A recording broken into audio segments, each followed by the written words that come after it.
Scott, we got a really special episode of the Mixtape today. So much fun. We're going to start with the author, the New York Times bestselling author of Phil, Alan Shipnuck. If you're a reader of golf books, there's a chance, or golf articles, there's a chance that he's come across your purview. Or if you grew up with Sports Illustrated, or like if you and I did, Sports Illustrated, you probably read his he stuff has at some point. wrote for Sports Illustrated for 2.5 decades. Yeah. He is a prolific writer. He is very. I felt like he was a very humble. I really enjoyed the humility that he brought, because I would not. I'd be a jerk if I wrote that book. No way. You'd be exactly like him. He was, with the Phil book, he was not just an author. Like, he became a national story that was being asked, like, in the White House and stuff. But anyway, I digress. We got 47 minutes with Alan Shipnuck to talk about his new book, Rory. It's Masters Week, so he basically put out an all call. Like, if you want to talk to me, I want to do something different. We jumped on it, and he said yes. So first 45 minutes, we're getting Alan Shipnuck. He was on CNN this weekend talking about Tiger Woods for 7 minutes, and he just decided that he'd just jump on a Zoom with these Let's two jump guys. on the Mixtape after He's that. like, the next place I'm going is the Mixtape. So the first 45 is going to be with Alan Shipnuck, and then our friend Alan, our dear friend Alan, is going to, he's a golf coach, a state champion golf coach. That's right. We asked him to come on to talk about the 90s Masters. We cover just the nostalgia of Augusta National, the very, very interesting compare and contrast from 2026 to 1990. We talk about the broadcast, which you can find on YouTube if you want to watch ahead, the 1990s Masters. And but first, we're going to start with our conversation with Alan. Yep. So come back after Alan, and we're going to talk for a little while about the 90s Masters. Get ready for the Masters. We'll talk to you soon. All right, here it is.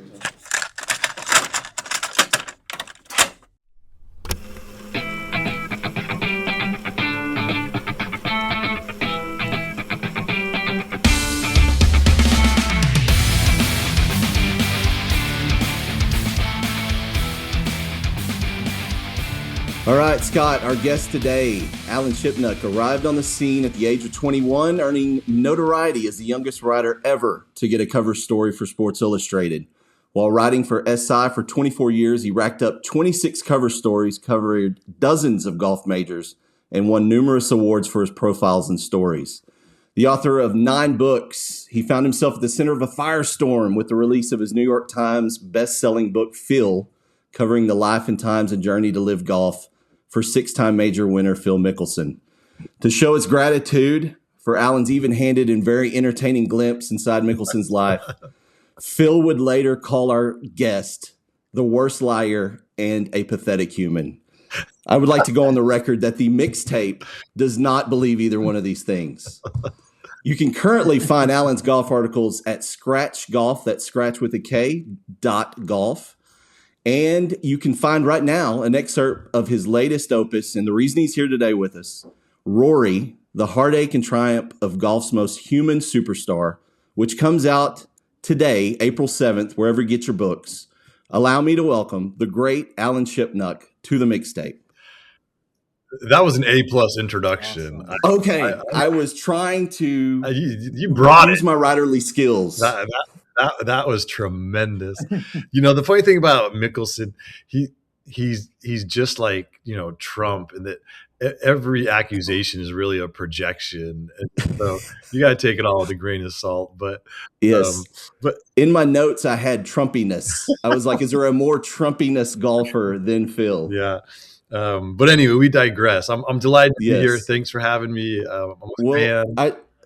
I wanted to say thank you for giving guys like us a chance to talk to you. I've been a fan of yours for literally decades because of Sports Illustrated. That's where I first found you, and then the books. I followed along and read the books as we've gotten along, and I just think this is a phenomenal idea to promote your book, and we really do appreciate the time. No, it's the opposite. I appreciate your guys' time. It's There's art and there's commerce, and writing the book is the most fun part for me.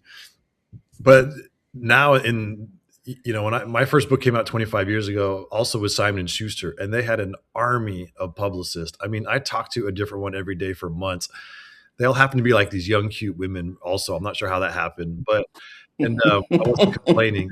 And now I think there's like two people left in the department. And so you have to DIY it a little bit and Yeah. spread the word, because I want to keep writing books, and to do that, it helps if people actually go out and consume them. And so, no, I appreciate your guys' time and your platform. Well, I kind of wanted to start a little serious, and then hopefully we can have a little bit more fun as we go along. Sure. Because I was in my time doing this research, I'd really like to read your words back to you again or once more, real quick. But you nominated Rory in 2014 for Sportsman of the Year when you were at Sports Illustrated. Amazing. And in your argument, you wrote the following, and I just was very taken with this passage. After winning the British Open at Royal Liverpool, he couldn't help but take the piss out of local football fans at the trophy ceremony. McIlroy talks trash on Twitter to his fellow competitors, but is unfailingly kind and accommodating to his legions of fans and the little people who toil in the shadows at the grand golf courses he visits. He woos models at nightclubs. His voice catches when he talks about the dead-end jobs his parents worked to support his boyhood golf dreams. In all places and in seemingly at all times, McIlroy is never anything other than himself. Class and authenticity are two of the rarest commodities in sport, and he has both in spades. So my question is, probably not chasing supermodels, but in the 11 plus years since you wrote that, how has Rory changed or evolved in your mind? Blessedly, not that much. I mean, he's really the same guy. And I would say he's become a more polarizing figure. He's become more outspoken. He was certainly at the center of this war for the soul of professional golf, between the PGA Tour and Live. And he probably lost a few fans along the way, but I think he gained even more because he was this kind of the conscience of the sport. And he's had his controversies in his business life and his love life. But fundamentally, he's the same decent human being, and he's never forgotten where he's come from. And, the McIlroys like the finer things in life. Jerry, his dad, always has an incredible watch. Rory has the jet and the mansions and the cars. But you can't begrudge them that, because they sacrificed everything for those things. And even as they have these spoils of success, they're just good people who are nice to folks, who look you in the eye, who just are fundamentally, from a small town in a war-torn land, and they've had challenges, and so I don't think Rory's changed that much, and that's a rare thing in sports and life. I mean, we probably all have some friends who've done well in the business world, and all of a sudden they think that there's somebody they're not, and but just Rory is who he is. Getting into Rory, watching they have a little Amazon doc that just came out Monday. And, I'm just quite taken with the fact that Rory does speak his mind. But I also think at the heart of Rory is this fragility. There's this vulnerability, and for better or for worse. And there seems to be a lot of things at times fighting internally with Rory. And, he goes basically almost 11 years between majors, and he's still playing very good golf. But, that I just feel like we've never had a 5-time major winner where the mental fragility was such a prominent point of his story. And that's kind of wild to me with an athlete of his stature. Yeah, I totally agree with that. I mean, Rory wanted to be Tiger. In the final analysis, he's much more like Phil or even Arnold Palmer, in that his defeats are as spectacular as his victories. And that's what made the final round of the Masters so compelling. It was not, could Rory hit the shots to win? We know he could. because on Friday and Saturday had the low round of the day. He was playing literally the best golf of his life. He was in total control of his golf ball. But that final round was metaphysical. I mean, as Brad Faxon called it, he had the angels and the demons on his shoulder. That's Rory's putting coach. And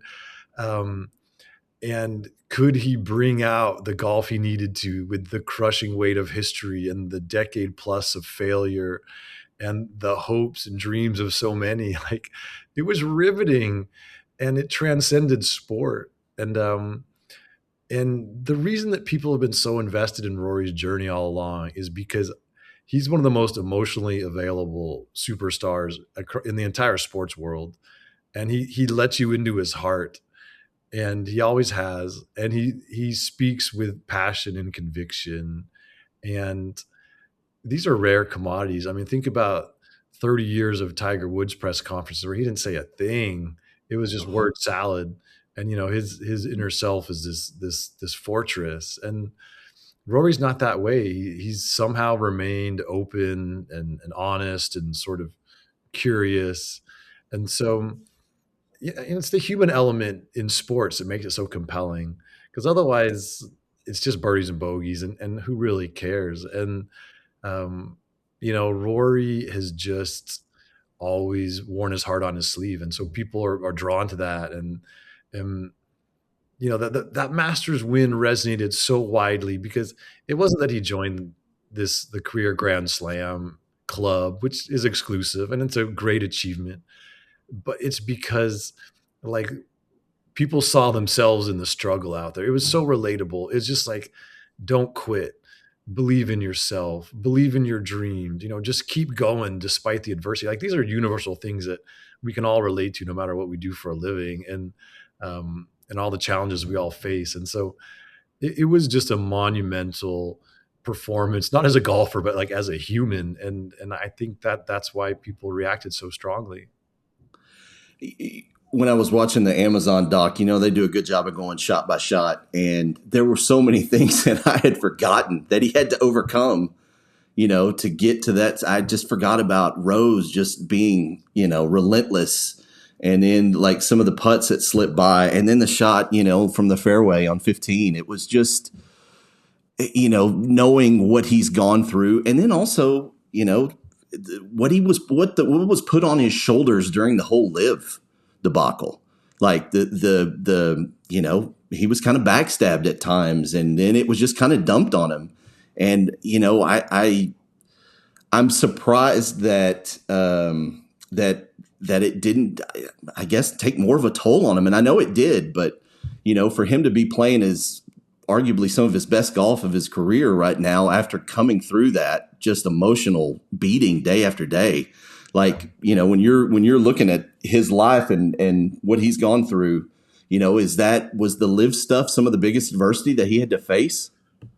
Yeah, it was. It did take a toll. It also inspired him because he felt like the best way to defend his good name was to keep winning tournaments, which he did. And he also wanted to prove a point to all the guys who left, because all the money he made with all his fine play, he was trying to rack up as many dollars as he could as a rebuttal to live golf. Yeah. So it took a lot out of him, but it also motivated him. But, that was, I would say, like 5 years ago, Rory was universally beloved. He was this kind of cute little leprechaun from Northern Ireland, and he was this warm, kind of cuddly personality. And he's become a lot more polarizing, and live golf is a big reason why. I mean, he became the biggest troll there was. He made it intensely personal with Greg Norman, Sergio Garcia, Brooks Koepka, Lee Westwood. Like, he took shots at these guys, and he turned the temperature way up on this whole battle. But I liked that. I mean, first of all, it was a gift from the content gods, but it also showed the depth of his passion. Like, Rory has a strong moral compass. And before Live Golf launched, the Saudis' first kind of incursion into the pro golf world was this in 2019. It was the Saudi International. It was a tournament on the European tour that was brand new. And it was conducted only a few months after Jamal Khashoggi was assassinated. This is a Washington Post reporter who was living in the U.S. much of the business world pulled away and shunned the Saudis after that. They were radioactive. They were desperate for friends and allies, and golf played an unlikely role in this geopolitical drama because the European Tour had this event scheduled only a few months after, Khashoggi was dismembered, and they honored the agreement and they played the tournament, and they to lure all these top Americans and Europeans, they paid, $20+ million in appearance fees, and they dangled a huge amount in front of Rory, and he said no, and he said there's a moral component to this, and I want to be on the right side of history, and that was a strong statement, and it's why he was never really ever tempted to go to live golf because first of all, he has a lot of money, he doesn't really need it, but none of these guys really needed it. It was just more like he values the institutions of the PGA Tour and the European Tour, and he venerates the players who have come before him, and he's proud to be part of that legacy, and that's what he was fighting for. And so it's why it was so intensely personal to him. It was not about business. It was about these larger, themes that motivated him to take this battle on.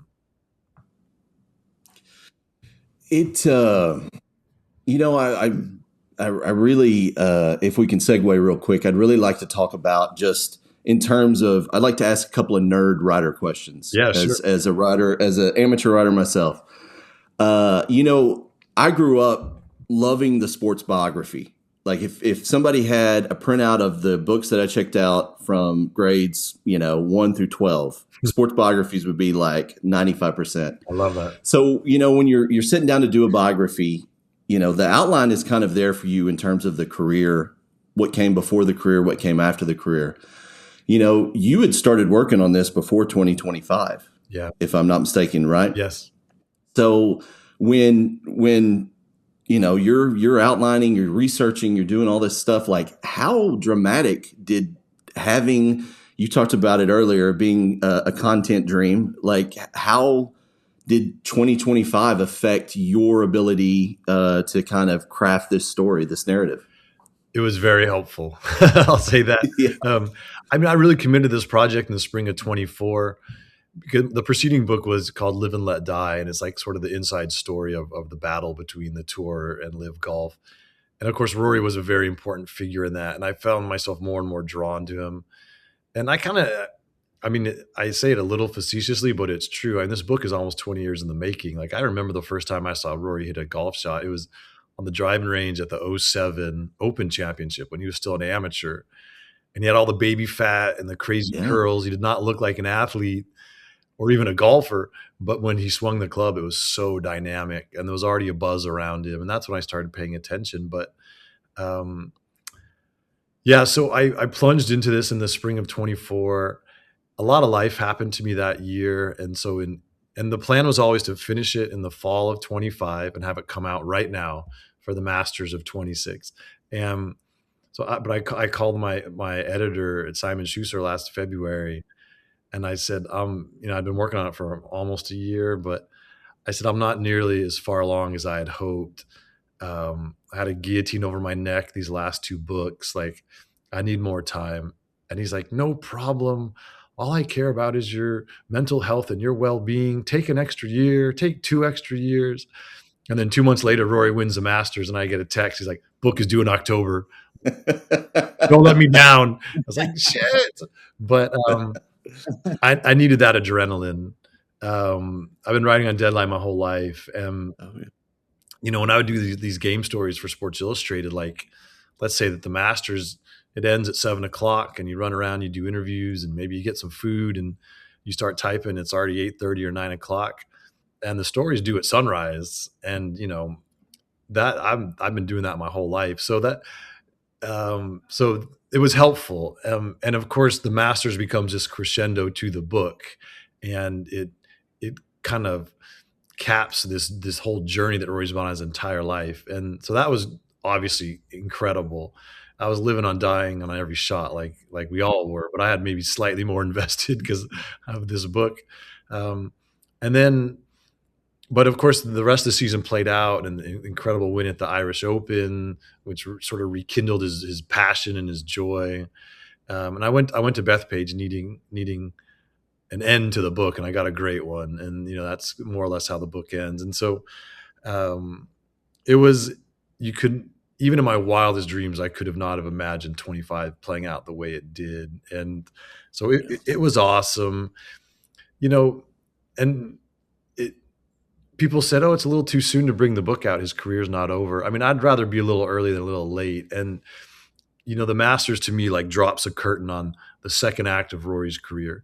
Yeah. First act, he's this boy wonder, gets to world number 1, wins 4 majors, has the game in the palm of his hand. And then the second act is this long struggle to fulfill his destiny and all the life that happens to him on and off the golf course. And, the Masters / Ryder Cup, boom, perfect ending. And now this is a nice time to look back at how he got here and kind of look ahead at what's to come, and which is kind of tantalizing. So I think the timing's perfect, even though Rory's going to keep doing great things in the game, but he'll never top what happened at Augusta. You had you tweeted something out that really got me thinking, which was about Tiger and Phil and their demons and how that related. I mean, obviously Tiger's accident was 4 or 5 days before they were going to make a decision on the Ryder Cup captain. Yep. Or something in that vicinity. And it made me think about Rory's, like you're talking about, his third act, whatever comes golf wise, but at some point he will be the Ryder Cup captain, the face of Team Europe. Do you see that? You talk about him loving traditions or honoring traditions. I mean, that's pretty much the third act, is go out, win as many majors as possible to finish this off, but to really be the force for Team Europe for the next couple decades. Yeah, and I could definitely see it being like a Luke Donald situation where he's the captain for a good long while. Partly because all these guys who went to live have kind of forfeited the chance. The Westwoods, Poulters, Garcias, Graham McDowell's, Henrik Stenson. They kind of had 10 to 20 years worth of captains right there who might be out of the mix. And Rory can fill that vacuum, but he'll be perfect for it. He's already kind of a leader of men, the way he carries himself and the way he's reshaped the PGA Tour politically. He's just respected and beloved on the European Ryder Cup side. He's this bridge between 2 eras of dominance. He came up when you still had those old timers who were still playing on those teams, whether it was Westwood or Darren Clark or guys like that. And Rory was really important to those victories starting in 2010, and they've all faded away. And Rory's the one guy who's still there. And now he's broken in this new generation with the Hogards and the Abears and the Roms. And it's a funny thing that when talking about the legacy of golfers, no one ever mentions the Ryder Cup, except for when talking about Seve Ballesteros. And yet everyone calls it the biggest event in golf. Like, it's golf Super Bowl. And so this is another way you can measure Rory's greatness, is he's going to go down as the most prolific winner in the history of the Ryder Cup. He's been on 6 winning teams. In the modern era, the only player who's won more is Westwood with 7. Yeah. We know Rory's going to win another 1 or 2 or 3. And he's 2.5 points from third on the all-time individual list. He'll get that, and he'll just keep climbing. And so it's part of his greatness. Tiger and Phil were bad Ryder Cuppers. And it's just another way to measure his impact in the sport. If we can touch on a couple other things that I don't want to dwell too much more on Phil. I know you've talked that thing to death over the last couple of years, but were you surprised by how personal and kind of visceral and sustained that Phil kind of his attack, or maybe just any chance he got to jump on to defame you, basically, he took advantage of? Did that surprise you? Not really, because Phil's always been insincere and even duplicitous and Trumpy. And I think people recognize quickly that these were sort of bad faith attempts just to salvage his own besmirched reputation. And so I think there was a lot of eye rolling about all the things that Phil said, not only at me, but just in general.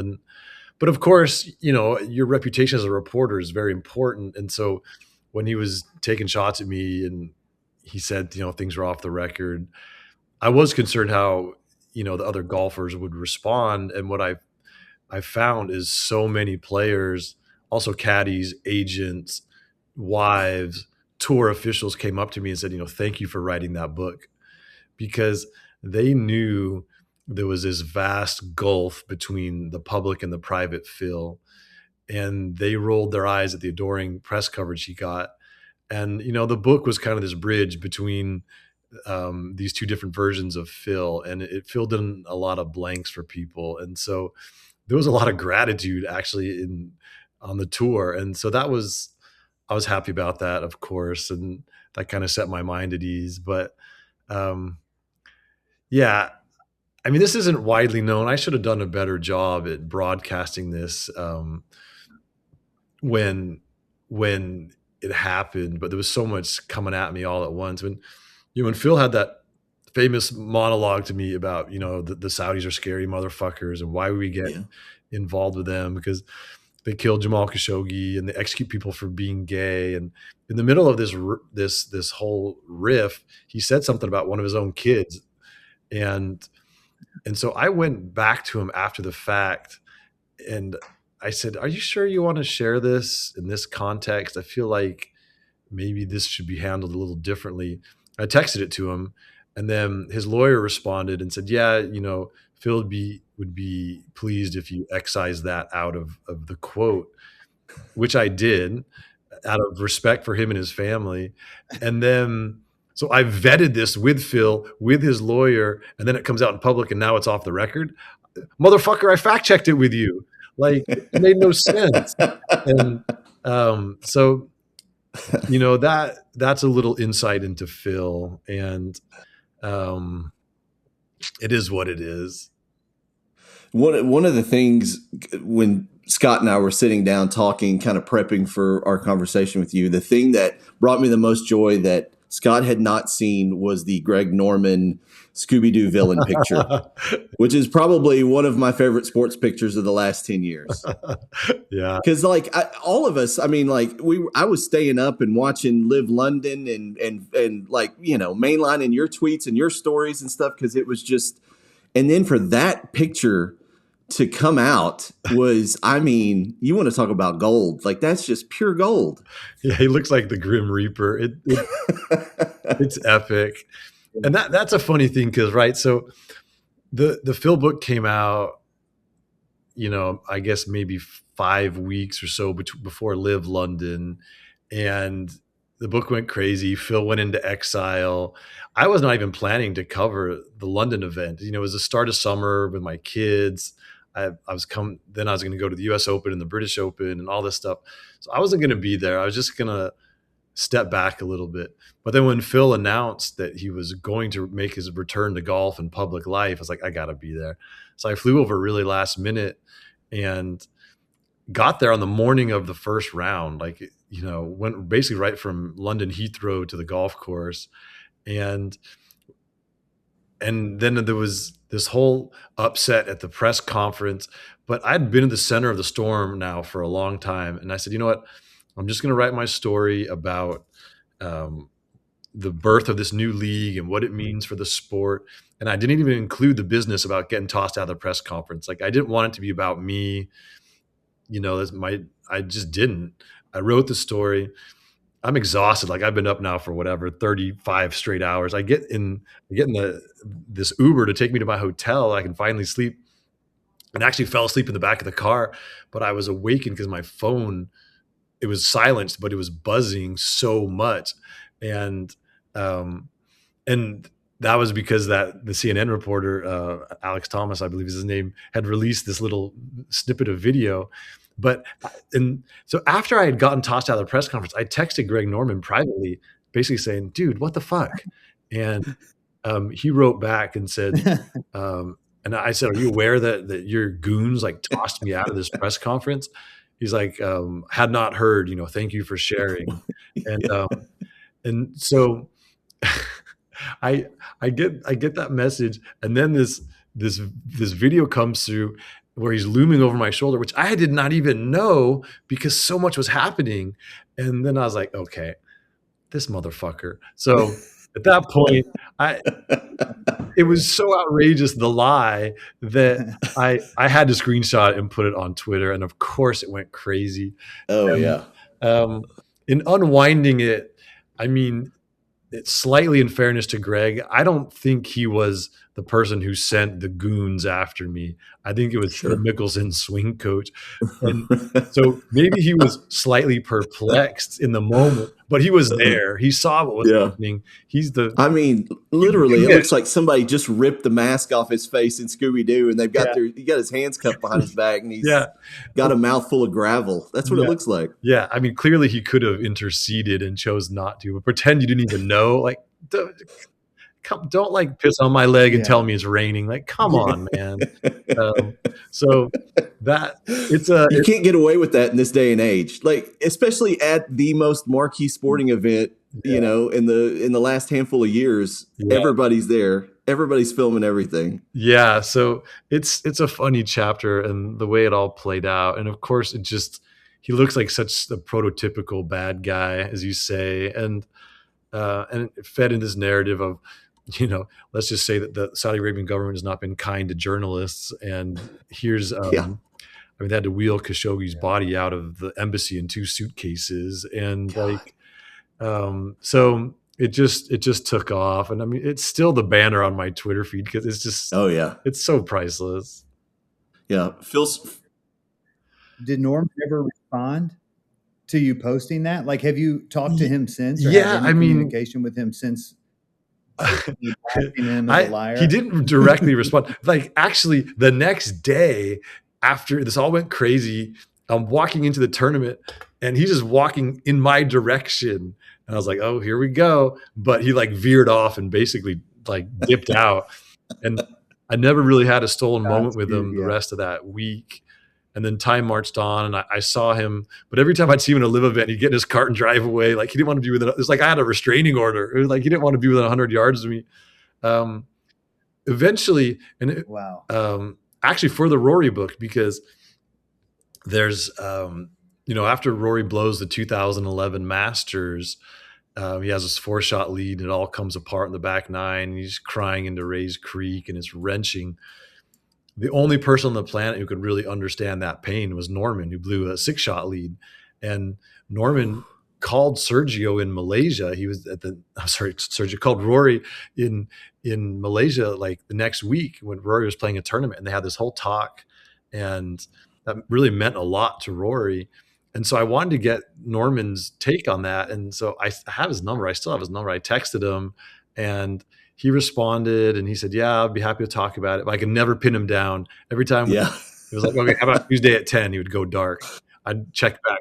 Okay, fine. Give me like, we had 3 or 4 occasions to talk. He's just dodging me, but we have a low key text relationship. Yeah. Please. I got a couple quick hit questions for you, Alan.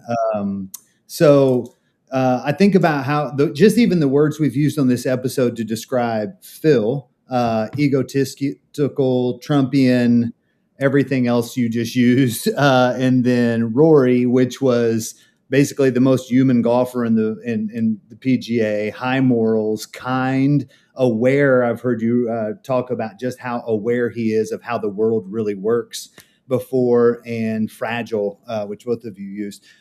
For outside of golf, give me the most, looking at their careers and who they are, who are the outside of golf athlete comps? Wow, that's great. I think with Rory, it's probably LeBron, where incredible longevity, has won a lot, has lost a lot, but remains a fundamental decency, retains that, and is still chasing. LeBron came up after Jordan. Rory came up after Tiger. There's this impossible standard. So I think I had never thought about that, but I think that's a pretty good parallel. Phil would be God, like, I mean, yeah, Like Kenny Kenny Powers is good. Powers is not a real athlete, but that I was going to say, like, Ben Roethlisberger, or someone who's won a lot, but also had lots of controversy. But Oh yeah. but feels more dynamic than Ben. I mean, I don't know who's a great champion where it's all kind of fallen apart on them. His fall from grace has been extreme. It's almost Rodman-like, honestly, without the flamboyant side of Rodman. Yeah, I mean, Rodman was always a little off, and also, I mean, Rodman was part of some great teams, and he was a hell of a rebounder. But like, you would not build a team around Rodman. I mean, Phil's a franchise player, Yes, he is. But I see what you mean. That's not bad. Rodman won a lot of rings.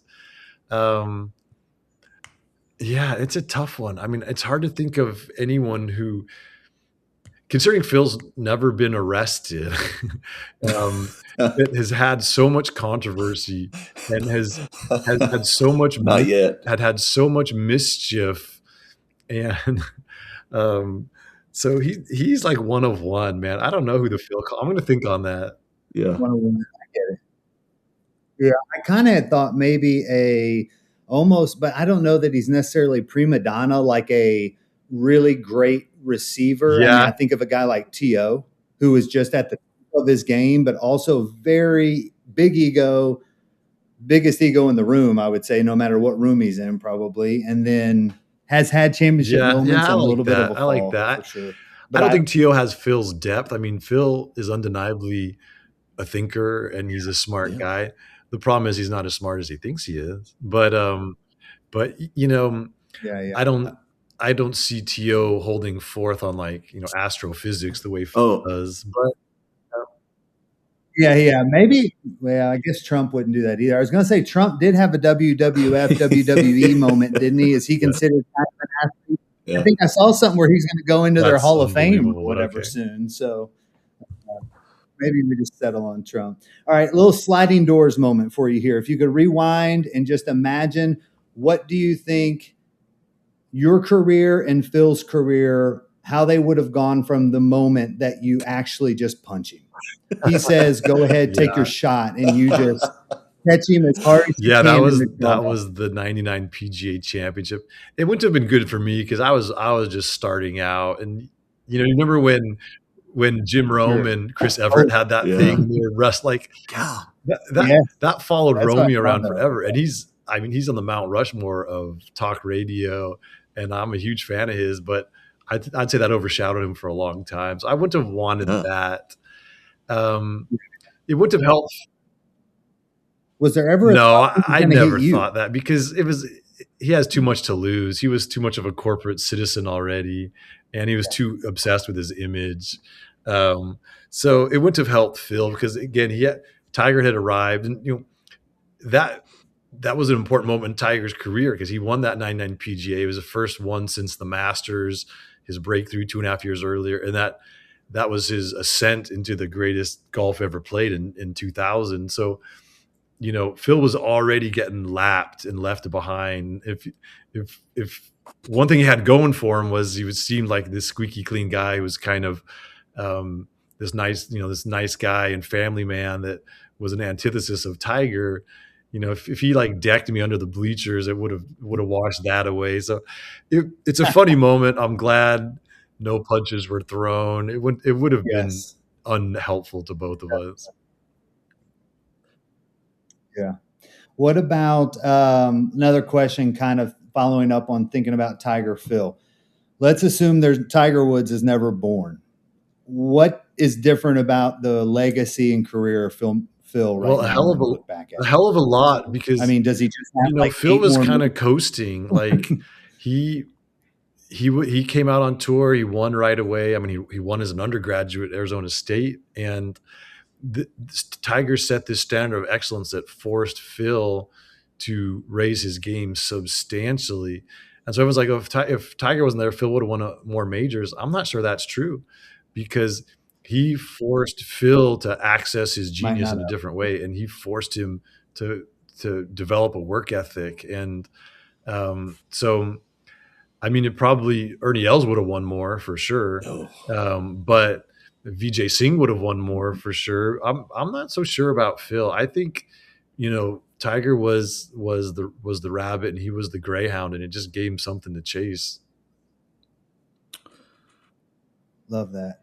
All right, last little quick question, because I know we're running up against our time, but thinking about pre-Alan Shipnuck's writing career, if you could go time machine here and take any athlete that you would write your next book at, but you're with them in the prime of their life and career to write it and to work with them on it.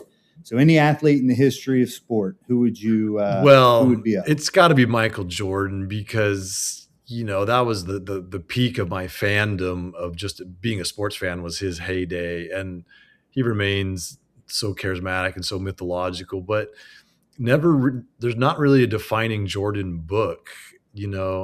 Sam Smith wrote the Jordan Rules, and that was before I think he'd even won a championship. And Phil Jackson has talked about Michael in his books, but and it would have been a hell of a lot of fun. We would have played a lot of golf. We would have smoked a lot of cigars. We would have Sure. gambled a lot of money. There would have been women everywhere. Like, I think that would have been fun. But of course, if that athlete was forced to drink truth serum and tell you everything, then of course it's Tiger Woods. If you could really get him to tell his tale in a powerful, profound way, because he lives as if he's behind the tinted windows of a limousine, and he never lets anybody in. So, Jordan's had a more public life, and he's been a little more accessible to the media. So at least we feel like we know him a little bit. Tiger remains a mystery even after all these years. So those are my two answers, I guess. I like it. Do you think that would ever change for Tiger, or you think he'll remain that way always? I mean, do you think we'll ever get that truly? Again, total truth is probably a stretch, but no, he doesn't want to make himself vulnerable vulnerable like that, because he signed a deal to write his autobiography, and they enlisted J.R. Moringer to be the ghostwriter. And he co-wrote the Andre Agassi book, Open, which is the gold standard for athletes' memoirs. It is an incredible book, and he was the ghostwriter for Prince Harry's book, which I think set some sales records of this. His own memoir is phenomenal. I think I've read it 3 or 4 times now. It's incredible. And so he was attached to that, and those of us who are book nerds got super excited. Like, this could be. But he walked away and said, "This guy won't tell me anything. What's the point?"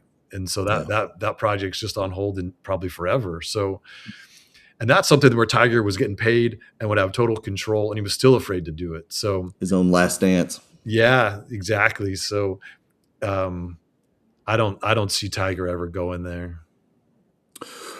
Well, we know you got more books to sell, so we're going to go let you sell them. But one more. You got time for one more if you want it. Well, here's the thing. This is where I really wanted to ask. I feel like we don't have time for it, but I bought the Sports Illustrated of your cover story recently, and I'm getting it. I didn't have it get here in time, but at 21, you got to write a cover story, a two-parter, two-hander. Do you mean this? Oh, yes. Yes. Here's the press credential from the Mariners from 94. Wow. Yeah. So Riley's awesome. Rick Riley is writing the Frank Thomas side, and you're 21 and still a student at UCLA? Yeah. I mean, I was basically a junior. I took a little time off to intern at Sports Illustrated, but I went back. It's still undergrad. And you get the Griffey side of that. I remember that cover coming. I remember being super excited that I was getting a Thomas and a Griffey in the same issue. Yeah. Well, and Walter Yost, who's probably the greatest photographer of all time, it took the picture. It's beautiful. I mean, just the lighting. Oh, yeah. It's phenomenal. Very and evocative. Yeah. That's a funny story. So there's a long version to this, but the short one is that I met the managing editor of Sports Illustrated on the first tee at Pebble Beach. I was a cart boy. I was shining clubs for tips. That's how I put myself through college. That led to a 2-year correspondence which was me writing him letters and him ignoring them. But he came back to Pebble. He He remembered. Greg Norman'd you. He knew the letters existed. I guess that showed a certain doggedness. Got the internship. This is in '94 when the Big Bertha was going gangbusters, and the equipment industry was flooded with money. Everybody wanted to advertise in Sports Illustrated. They decided to create this thing called Golf Plus for subscribers that had more golf coverage. It's going to be 4 or 6 pages a week. And because all this ad money was coming in, they could not fill the editorial pages. So I got chances to write. The managing editor, because he was kind of like, he just thought it was a cute story. Oh, I found this kid on the first tee. He was way more invested in my success than he would ever would have been another intern. So I got chances to write. The opportunities got bigger. I was just cocky enough and I guess good enough to keep earning more chances. And so they wanted someone to do a Griffey story. It was going to be Tom Verducci, but I guess he had bad mojo with Ken Griffey Sr. They weren't talking to him. And Verducci's the greatest baseball writer of all time. Yeah. And so Mulvoy, the managing editor, Mark Mulvoy, he's like, oh, let's just send this kid. He's the same age as Griffey. So I went out and did that story. And I didn't know it was going to be on the cover. I didn't know Riley was doing this companion piece. It was all happened really fast, but it's a great memory. And I was just young and dumb and just felt, I'm trying to think, what is the sport? It's like a kid getting called up from AAA and then going out and throwing a no-hitter. Like you don't even know how hard it's supposed to be. And I was just kind of on this little roll of writing stories, and they got bigger and bigger, and that wound up on the cover. So it's a great memory of mine, and it's a cool keepsake. And of course, Riley's a friend and a mentor, so it's neat that we're sort of joined there. And but yeah, it's a fun tale for sure. So the conceit of the podcast is we're going through each year. We just started at the beginning in the 90s, and I think one of the reasons I said Rodman is we just did the Pistons episode. I love it. So if you're up for it, I would love for you to be back for the Griffey episode down the road if you've got some time. I'm in.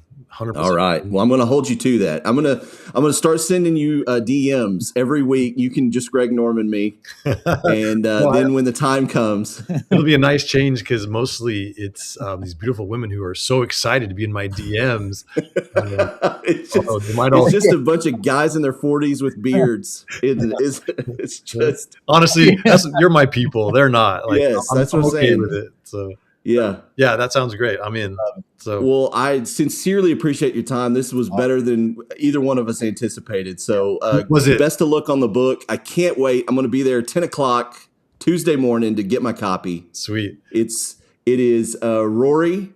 It is Rory, the heartache and triumph of golf's most human superstar. Alan Shipnuck, thank you for your time. Have a great rest of the day, sir. This episode is brought to you by the Sterling Soap Company. Christmas will be here before you know it. And you know what would make a great stocking stuffer for everybody in your family? Sterling Soap. From bar soap to shave soap, beard balm to lip balm, aftershaves and lotions, Sterling Soap has something for everyone on your list. Check out their seasonal soaps that will complement the scents of your home this holiday season. And they're more than just soap. They also have a full line of coffee straight from the Sterling Roastery. Find their full line of products at sterlingsoapcompany.com. Hey, what a great time that was with awesome. Alan Shipnuck. That was awesome. What a dude. Thanks so much to Alan for joining us, to putting it out there. One of our people, Derek. He's one of our, or are we one of his? I kind of felt like he was saying basically the late 40s bearded white male is his people. You think so? I think he's going to Bethpage today. Did you see that? He's doing a book thing in Bethpage today, and I promise you it will be me and you times 50. Oh, gosh. He came on. So you're saying we're not that special is what it feels like now. The thing that I wanted to talk about, though, off the top before we get into our 90s Masters recap was when he came on, you and I once we were very nervous. Yes. Because it was like 240, 241, 242, and he had not joined our Zoom. Yeah, we were already talking about if he stands us up, what's the play? And we've got a guest today, Alan, our golf coach, extraordinaire expert. Hey, guys. I want to bring him in. I don't want him to sit over there for 3 minutes before. I want him to, because he listened to the interview. Yeah. And the thing is like when he came on, I felt equally parts relieved and then just terrified. I was 100% relieved when he got on because he was just, as cool as a cucumber from the word go. Yeah. And I was a little, like the only interview that I'd watched him on, I listened to the podcast you sent me, but I watched him with Pablo Torre. Yeah. And I thought Pablo Torre's kind of a big deal compared to us. How long ago was that? 6 months, something like that. Okay. I just remember thinking, you could tell from the beginning he was not going to let us stutter or be in a bad spot. He wasn't going to be like, that's a horrible question at any point. He was just because there was ready to talk. One point in the interview where I paused because there was 3 different, we hit the crossroads like at the end of Castaway. And I was like, okay, there's 3 different directions we can go. And I kind of hesitated a little bit, and I just looked up and saw him staring at me. And I was like, we're going the easiest route. But you can hear me kind of scramble to get to the, plainest of the 3 questions I had. Yeah. But he was awesome. He was great. He was. And my takeaway from it, and letting you guys let me listen to it, and I found myself smiling the entire time. But you can just tell he has gotten to where he is. Yeah. There's a reason that he has gotten there. Just how well spoken he is, and just interesting. It is really good, guys. Yes. Tip of the hat to you guys that. and to Alan for coming on. Yeah, no doubt. I think I told Scott this question or this story, but we were going to go after. So we had scheduled Alan at 2:45, and we had him for. I thought we were going to have him from 30, and he was basically like, "You can have me for 45." So I was like, We're going to try to get 45. We took him for 47. We took him for 47, and that was not our fault. He was like, "You got one more." Yes. He could tell I had another 10 bullets. Yeah. And I had to leave at 3:45, 4 for something, and I was negotiating with my better half. She said we were negotiating the plan for after that. She wanted to leave at 2:45, and I was like, "Hey, Alan Shipnuck is coming." She's like, "Who the hell is Alan Shipnuck?" And I explained to her, and she still didn't care. And there was this conversation where she was like, "Okay, so what time can we leave?" And I was like, "Well, we can leave at 3:35, 3:40." And she was basically trying to negotiate. After I explained who Alan Shipnuck was, she was still trying to negotiate me pushing the interview. I was like, he was on CNN for 7 minutes this weekend talking about Tiger Woods, and I'm about to get on a Zoom with him. Yeah, I'll push him. Yeah, Alan, could you, we got some real important stuff going on over here. Can you, I was like, the dude was on CNN this weekend, and he's wanting to talk to us for 45 minutes, but it was awesome. It was so much fun. The thing I think, I felt like if we can, I'm going to reach across. I'm going to slap you on the back, and you can slap me. I felt like the 2 halves, the way that we had set it up, where I would do some serious stuff, which was of interest to me, and then you would do the fun stuff, which was of interest to you and to him too. Sure. I think he had probably been doing a lot more of my stuff throughout the day, and he was ready to do some of your stuff. Sure. But the thing that I wanted, the thing I wanted to come back to, when he came on, what do you remember what he said? Did he say, "Are you guys twins?" Yeah, right off the bat. He said, no, he said, it was something like, "Gosh, were the 2 of you separated at birth or something or whatever?" And I quickly told a Blockbuster story because Scott and I met in college at Blockbuster, and we quickly segued to talking about the end of Field of Dreams for 60 seconds. Oh, wow. So he like I said, we're his people. He's our people. Yeah. And I think, again, he broke the ice so quick with that, honestly. Thinking back that, and then it immediately kind of led to some funny talk that just got everyone laughing. And I just felt like it felt so conversational. And you're right, Alan, he does it. I would be curious, how many of those does he do on a day like that? Yeah. Where when he's he's prepping this book that's less than a week yeah. away. I mean, is it just one after another? And if so, how does he maintain that just so easy flow conversation. Again, I'm sure there's some where he gets asked a lot, but I would say same thing on your stuff, Derek. I think you had some really unique questions, especially with the writing stuff. And I mean, I think we got him with stuff that he doesn't get over and over, you know, which I think that's what I enjoyed for sure. I talked a little bit with Derek about this, of the athlete that you mirrored Phil with. Yeah. And what came to my mind was A-Rod. I thought A-Rod was a really good one. Dang. Yeah, when Alan said How that didn't last we even night. think of A-Rod? I mean, because I was immediately in my head just based off of, and you know, to me, the Phil stories, I'd heard some, and you can kind of just see he does come across a little douchey sometimes, I guess, but I didn't realize the extent until I'd listened, and really until I listened to Shipnuck on with Pablo Torre, and then I was like, oh, and then he kind of reiterates it in that other podcast too, but yeah, because I was just immediately thinking, like, who's the biggest dick in sports, right? Like, who's the, you know, and I don't know how A-Rod didn't come to mind. But the thing is like, Phil is a dick, but also, like, he's like the biggest. He was at the, you know, during his run, he was always like the biggest tipper. He was always very generous in a way that Tiger was never generous. So, like, up until the point where the Shipnuck stuff kind of hit, we always knew that he was like a degenerate gambler.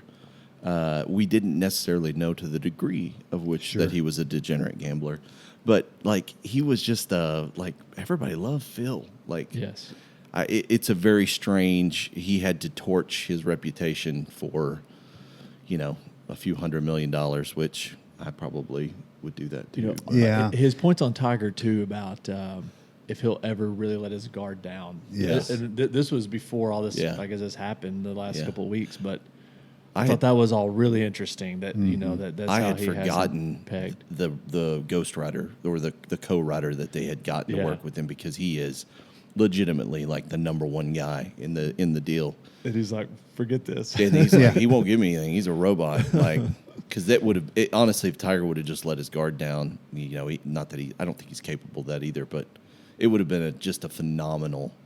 Like, it arguably would have been one of the best athlete biographies possibly ever if he had just let him in. Yeah. So, but the Tiger Woods, and I wanted to bring this up to Alan, but to me, the Wright Thompson Tiger Woods story is like the best piece on Tiger Woods. If you haven't read that, it's on ESPN. Like, just the whole thing about after his dad dies, and like it's just so well reported and so well written. You get a glimpse into Tiger that we hadn't gotten until, you know, everything went to hell. Yes. So. And that's the same one he put in the book. That's like the collection of. Yeah. That's where I listened to it, was last summer after y'all talked about it. I'd never, I didn't recall reading it. And I went and I just bought the audiobook for that whole book. And there's lots of fascinating stories. Obviously, he's a great author, but that one was really, really good. I think the thing for me with Phil as a whatever, I'm not a golf fan. Like, I see golf. I recognize golf. When Tiger was great, I loved it, right? Like, I would say the majority, he brought everyone in. But Phil always had this, my perception was just like nice guy. I would have always thought really nice guy, personable guy, doesn't have the talent, maybe nor the drive that Tiger has, or whatever, you know. But I also, you know, don't recall back then ever thinking of Tiger as a robot, even though looking back, hindsight now, you could see it was all, he was coach speaking all the time, kind of, or whatever. But yeah, so it was all kind of opening up new world to me on Phil. I think that, you know, even before this, and we kind of, I would say over the last few years, you could see it with all the live stuff happening. It was starting to, you could see a little bit more of who the real Phil is now. But yeah, I don't know. I really enjoyed the talk with Alan, the insight on Phil.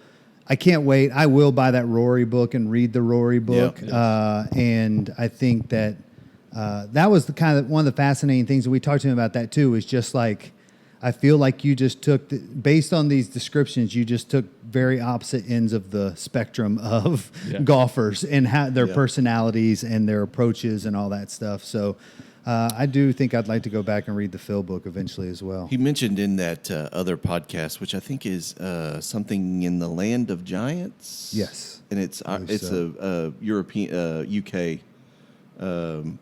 It's from across the pond, But he had mentioned that when he started the Rory book, that his friend had told him that we still need heroes. Yes. And that kind of influenced the storyline. But that's why I wanted to ask him what he had written in 2014, if that was still the case. Like, did he still feel that Rory had stayed true to himself and because he got the live stuff dumped on him, and then, just with everything with the Ryder Cups and how, combative those are now, and just a variety of different things that's hit him as he has gotten older and not won majors.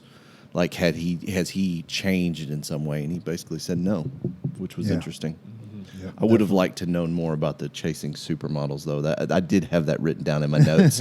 If we had gotten a little looser, I was going to ask him about, can you go back to 2014? Yeah. The other thing I wanted to do, and you guys can do this real quick, 2014, Rory did not win SI Sportsman of the Year. It was a baseball player. Do you know who won the SI Sportsman of the Year in 2014? 2014? Yeah. Pretty heroic postseason for this pitcher. The team beat the Texas Rangers in 2010. Oh, gosh. Very good guess, but no. Bumgarner? Team, though, it was Bumgarner. He had that incredible, I think he threw like almost 50 innings that postseason, something wild, and won Game 7. But yeah, Madison Bumgarner won. So anyway, but we're not here to talk about Mad Bum.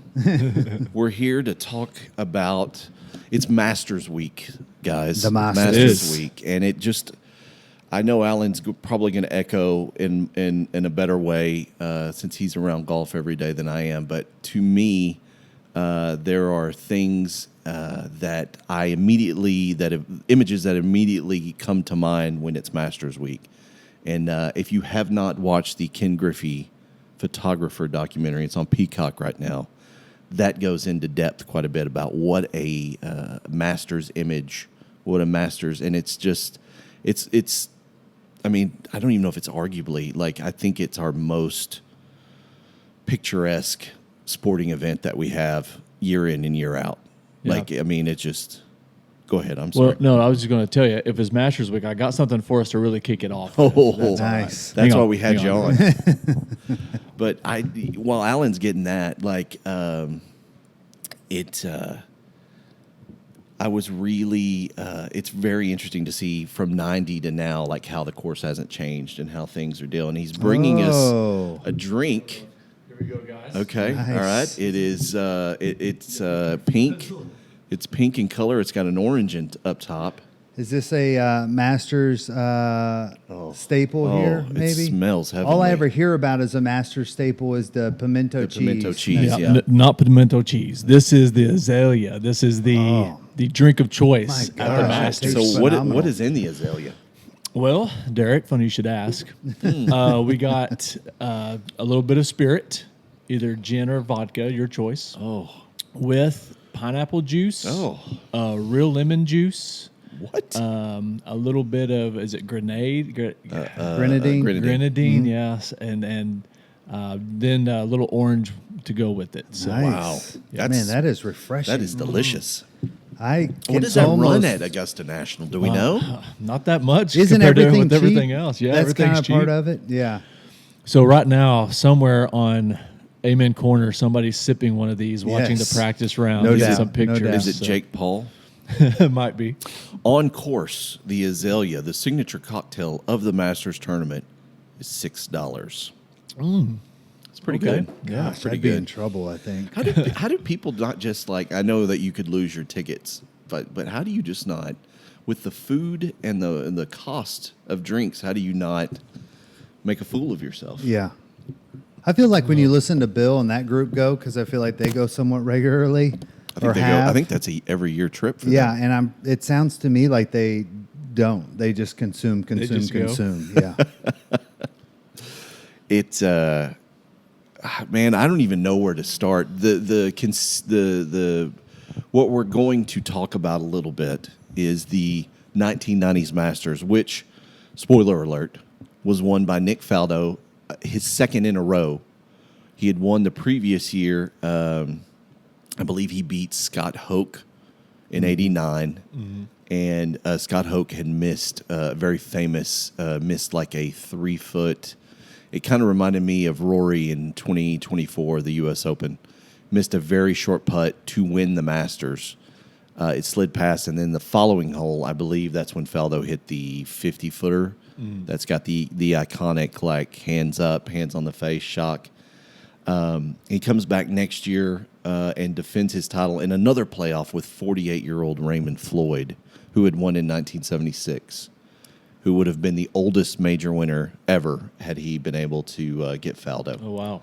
And really, I mean, also just like as rewatching this, it's every bit Floyd like not making the shots. I feel like, right? It's very much he has control really up until 17 is where it's really like, oh my God, all of a sudden it's like he's up 3 with 2 to play. Yeah. And then, you know, right there, Faldo's able to push it to this playoff and eventually win it. Going to the picturesque thing, and just something I was thinking about on this as I was rewatching it. Alan gave us booze. I'm going to say there's not another sporting event for sure, and maybe no other televised event. The only thing I could think of is maybe the Kentucky Derby would have the same benefit. That has benefited as much as the Masters from the advances in technology and resolution on televisions, right? Like, look at what we've got the replay of 1990 on right now, and it's just, I mean, to me, it's just another golf course, right? And then, but now that we have these super high def, HD, the green, every pixel is available as clear as it could be. The Masters is just amazing. Just even the commercials I've seen for what's coming, we're just close to it now. They're starting to advertise it, and it's like, this is unreal. Yeah, growing up, you'd hear people that had been there, they would say, TV doesn't do it justice. Well, I was watching on 27-inch Sanyo. Yeah, exactly. And it's so hilly. And like you said, now, the Rory doc that just came out on Amazon. Yeah. And just the camera angles and the undulations of the greens and the hills and everything. And well, it's almost like you can see the blades of grass. You know, even when they're just not even zoomed in, you're just at a green, and it's like you can almost read the green. You know, it's just like it's phenomenal now. And I was just thinking, I had not gone back and watched much old golf, and the first thing I thought is just like, man, this is how we used to do it. This is what my dad had to deal with. I also think too, and I mean, I know this, but like there was a lot of like the Augusta National did not. They wanted to make this a very narrow window for viewing.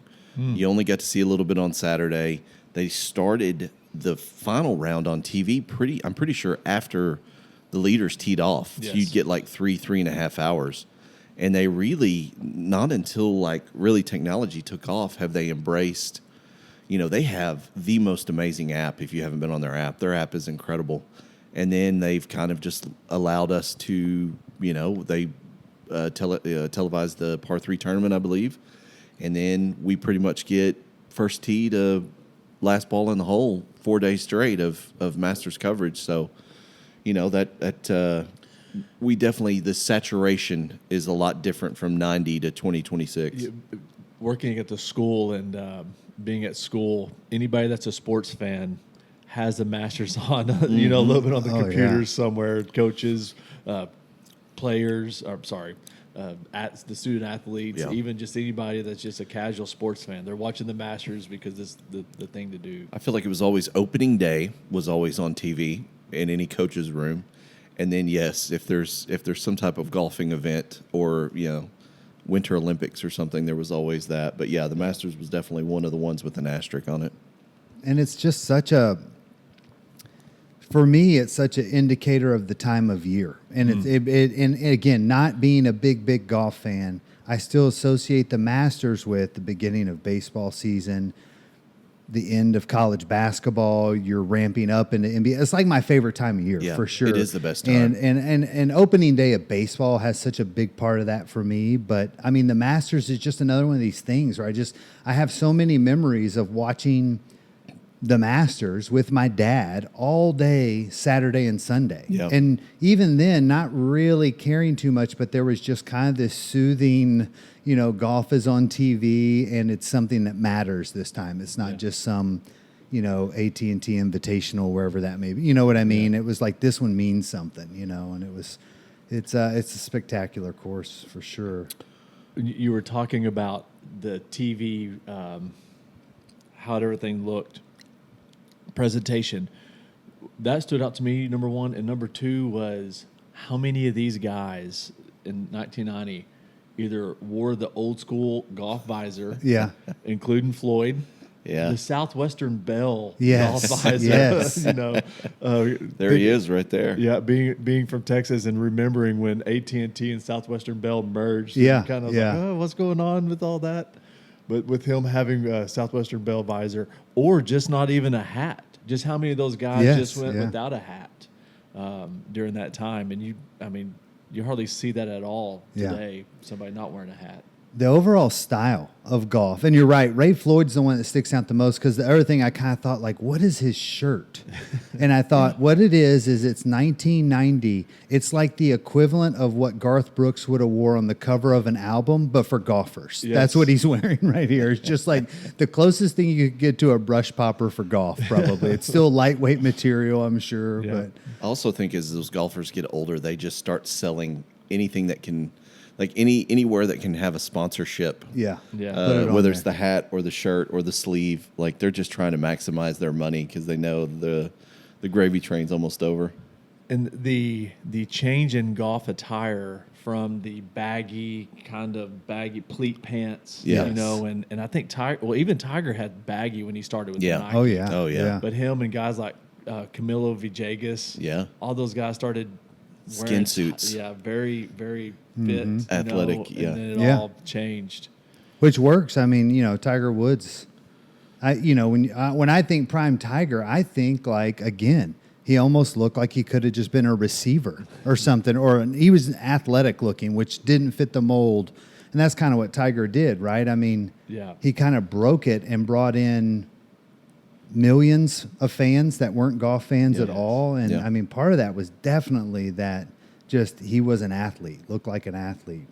And a lot of these guys too, before we started, that's why I was saying that was one of the things that stuck out to me is like Nick Faldo, like is the dude. I mean, like he is like built, he is like an athlete. And I feel like so much of my memory of these 80s, 90s golf tournaments is, for some reason they're stuck in my head and they look like what John Daly looks like now, not even what he looked like then, which isn't fair. Well, but the whole thought of them eating a cheeseburger, having a whiskey and Coke, and then going and playing.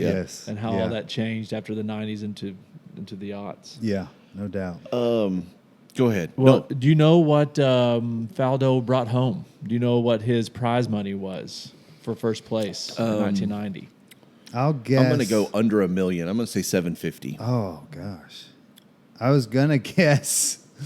$2 million, but I'll stick with it just because that was the first thing in my head. $225,000, and in today's with the CPI, that's about $735,000. So I was right, Scott. What did Rory get last year? Do y'all know even? Well, the payout this year is $5 million. Okay. First place gets $5 million. Second place gets $3 million. But you get a green jacket and a green jacket. Yeah. But that just kind of tells you how much this has, like even the patrons in the background. Like I sent you guys a picture of Jake Paul and his entourage. Is that last year? It was last year. Okay, yeah. Yeah, but just how the patrons have changed from it was my granddad and grandma who would be going to the young 20-something, 30-something, but also to be seen almost. People that have an insane amount of money. Yes. Because that's pretty much the only way you can get it these days. If you win the lottery or somehow know somebody. Well, if I can segue real quick, I want to get it more. I would like to touch on just the tournament itself. If you have not been fortunate enough to come across the Masters YouTube channel, I highly recommend you swim through it this week. They post basically the broadcast versions of the final round of the last, it's decades of Masters final rounds. Like you can just get lost, and then they'll also do interviews. I noticed that Faldo had some interviews, I think either this year or last year about, it was probably last year because it would have been 25 years or 35 years, but just going and asking him what he was thinking at this time and, talking about how winning back-to-back was so special because only Jack had done it and he wanted to do that. And then, of course, Tiger did it 2 2001 and 2, maybe 2000, somewhere there in the early aughts. And basically Faldo, like current day Faldo, said, we have a group of 3, and I'd like to keep it that way. It was basically like, I don't want anybody else doing what we've done because I want it to be basically the 2 greatest golfers of all time and me. Let's let Rory in. Yeah. Let's let Rory in this on. year. We need heroes. This is the guy I'm thinking. This is how I was picturing. So I don't know who he is, and we're not going to say his name because I'm not picking on people. He but- is the high amateur. They always bring the winner and the that's high right. amateur I in. remember seeing him now rewatching Yeah. the round. What do you think that guy's doing? 1, do you think he's alive? And 2, what do you think he's doing? We'll chase him down before the end of the show. I love the gold necklace on a hairy chest, He's got a full though. sheet, giving lessons somewhere. He's on a lesson box. So Faldo, just to set the scene, Faldo's number 2 in the world at this time. He's behind Greg Norman, who will those two are definitely woven in Masters lore because Faldo's 3rd green jacket, he will win 6 majors, 3 Open championships, and 3 green jackets. Oh, wow. His 3rd green jacket, what's really interesting about Faldo is all 3 of his green jackets kind of came from the demise of whoever he was up against. Meltdowns. Hoke misses a 2-foot putt. Floyd doesn't take care of business. And then Norman has what's probably a top 3 to top 5 historic sports meltdown on a Sunday where he just, loses everything. Faldo just strong and steady, always plays Augusta well, just kind of backs into a championship, more or less. Go ahead. The picture, have y'all seen the picture of Faldo after he beats Norman and just hugs him? Yeah. Just the empathy that he showed to him at that moment. Well, kind of speaks to Faldo. I saw last night Norman talk about that moment when he hugged him, and Dan Patrick was like, "What'd he say to you?" And he said, he was talking about the media, and he said, "Don't let those bastards get you down." Yeah. So Yeah, the another really great doc, and I know I texted y'all both right after I watched it, was the Greg Norman one. It's really, really good, and of course it stops prior to all the live mess or whatever, but it was really, like, I can remember that moment, and obviously that meltdown is highlighted there. But another one of the things that comes up in that is Jack's role for Greg Norman and how Jack Nicklaus basically goes to Greg. And, a lot of empathy. Obviously, I'm sure all those guys were showing him that. But also, Greg Norman gave him a lot of props for basically kind of just shortly telling him, and kind of coaching him up a little bit on, this is rear view, this is gone, this doesn't define you, those kind of things or whatever. But I remember leaving that just thinking, like, a lot of Jack Nicklaus and honestly loving Greg Norman. And then it was kind of just like, well, but then he kind of goes on and I don't know, just to me chooses the wrong side on on the whole live thing. Which he got paid, but then he also Exactly. has like a 9-figure clothing company, and it was like, do you have to have that money too? Yes. By the way, a fun aside during the Shipnuck interview was, of course, getting to show you that picture. Had you seen that picture? What was it? The Greg Norman picture? Yes, when Shipnuck's getting when he's getting yanked out of Live London. and he's yeah. in the background. Yes. That was one of my highlights, was getting to give that to Scott. But yeah, Norman never won the Masters. Came close. He was really close in '86. That was the Jack Nicklaus Masters that he won at 46, I think. And then he was up. He had a six shot lead going into that final day in '96, and that's when I think he shot a 78. Yeah, shot a 78, and Faldo shot a 67 that day. So it was an 11 shot swing. Yeah. But he lost it going into Amen Corner. And he had runner-up finishes in 86, 87, and 96. Never won a green jacket. So just briefly about the tournament itself, and I want to kind of fly through this because I want to talk about fun stuff. But Faldo's number 2 in the world. He basically is gifted a Masters the year before because Hoke misses that 2-foot putt. Just always plays Augusta. He's kind of like Freddie Couples, always plays Augusta as well. He kind of, to me, Faldo and Tiger took this over, but the glorification of the swing change, or the glorification of the overcoming a swing change, I thought started with Faldo and David Ledbetter, his coach. because Faldo kind of taught me how to play golf. I got a Golf Digest in like 93, and it was basically Faldo telling you how to, like, where the club needs to be at all portions, like on the takeaway, when you're at waist height, this is where the face needs to be, these are where the hands need to be, and so on and so forth. And I like studied that thing because it was pictures, so like you could mimic it and then go out and hit balls. But like, I feel like Faldo, and I'm probably wrong about this, but Faldo, I felt like brought that modern, that being a story with golfers, because it feels like that's always a story now. And Tiger really, took that to the nth degree, but Faldo's the one that started that. No, that's so funny you say that, because now it's all about how you swing it, and with the technology of the iPhone camera, right? And everybody's paying attention to what are you doing to your swing? Yeah. Those always the overlay graphics and having the It's great. As Faldo is kind of a technician. Raymond Floyd is 48 at this time. He won the Masters in 76, so he's at the dinner. He was attempting, this is my favorite footnote for Raymond Floyd, he was attempting to win a major in 4 different decades. He would have been the first golfer ever to do that. He was kind of, his nickname was the gambler, the gunslinger, that he was a guy that played aggressive, that got out early and stayed out early, then stayed ahead and just kind of ran away with it. But the first round, we had Mike Donnell in his Masters debut, went out and shot a 64. Okay. And it was the best first round by a debut golfer since 1940. Lloyd Mangrum. Are you a Lloyd Mangrum fan, Scott? No, I don't have his jersey. Don't have his polo. You surprised? Here's a confession. I remember watching the British Open, and Tiger, they'd put Tiger's shirts out. And I was watching it with my mom. It was during summer, because it's British Open Championship. And I went, God, I really like that shirt, because he was wearing this very orange, loud shirt with these black pants. And she was like, well, do you want that shirt? I don't know, maybe. Because it was like the early days of the interwebs. Yeah. And she was like, well, go get it. That'll be my, going to work thing. So I wore that shirt for like 3 years, but it had the little TW metal thing on the side, which seemed really like, why can't we just stitch that in? Yeah. It was like a clinky piece of metal. But what was I talking about? I was talking about Lloyd Mangrum's jersey. Did Lloyd Mangrum have his own metal on the side of his sleeve? Exactly. He had his own logo.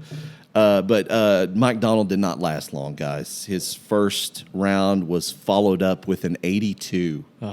He goes 64-82 at Augusta and barely makes the cut. Basically has to have a historic first round to make the cut. Can you imagine just adding a stroke to every hole from the day before as a professional golfer? I think that's what makes Augusta so fun. They say that it doesn't get started till the back nine, in the round 4, the last day of the Masters, is because of that. You don't ever know what's going to happen. Yeah. Amen corner into 15, and so I think them just knowing the margins are so small that it can go that way so quick. With these greens, how slippery they are. Yeah. The water, the bunkers, like you can get into trouble really quick. But the leaderboard, you sent us a screenshot of the leaderboard. Like it's a veritable who's who. Yes. And Floyd takes the lead after round 2, but you've got Tom Watson, you've got Jack Nicklaus, who's 50 at this time, had just, he'd won 4 years prior, always plays Augusta. And paired with Faldo. And paired with Faldo. So you get a lot of Nicklaus, yeah. And Faldo talks about that in one of the interviews about that they didn't talk to each other until like the 12th or 13th hole. Yeah. Like somebody did he make a putt or he a made nice a sand joke save? About, but then Faldo says to Jack, man, I'm glad we don't have to play this one again or something. And Jack says, I've been playing this hole for 30-something years. And Faldo goes, I'm not even that old. But real quick, last year when Rory won, and Bryson talked about that Rory didn't talk to him. Yeah. And I think that's a little bit of the... And that's in the Rory doc a little bit, that there was a little mental Olympics there, a little mental Olympics too, but I think it also speaks to, who'd you say, Faldo and Jack, to the greatest to ever do it, and Rory, just how precision focused they are on what they are doing. Yeah. Yes. And not worried about what anybody else is, thinking. Not or out there to doing have at a that good time, out there Yeah. to win. So Faldo fires a 66 in the third round. Floyd, he moves up to seventh place, or 7 under, moves up to third place. Floyd leads by 3 on Faldo at 10 under. John Houston is in second after the third round. You also have on the leaderboard Bernhard Longer, Sevi Ballesteros, Jose Maria Olazabal, which we called lots of balls in college. Tom Kite, Curtis Strange, and then Scott Hoke is back, the 89 runner-up, who literally that's going to be on his tombstone, missed a 2-foot putt to win the Masters. But round 4, Faldo's paired with Nicholas, as you said. Guys didn't talk all that much. Faldo double bogeys the first hole. Yeah, that's something I wanted to talk about too, just because I feel like he had so much momentum coming out of round 3.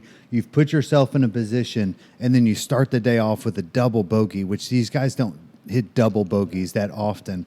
And what do you think? I read something about like what his mentality was leaving that. But Coach Green, what I want to ask you is, in that situation, what is it you would say to a golfer?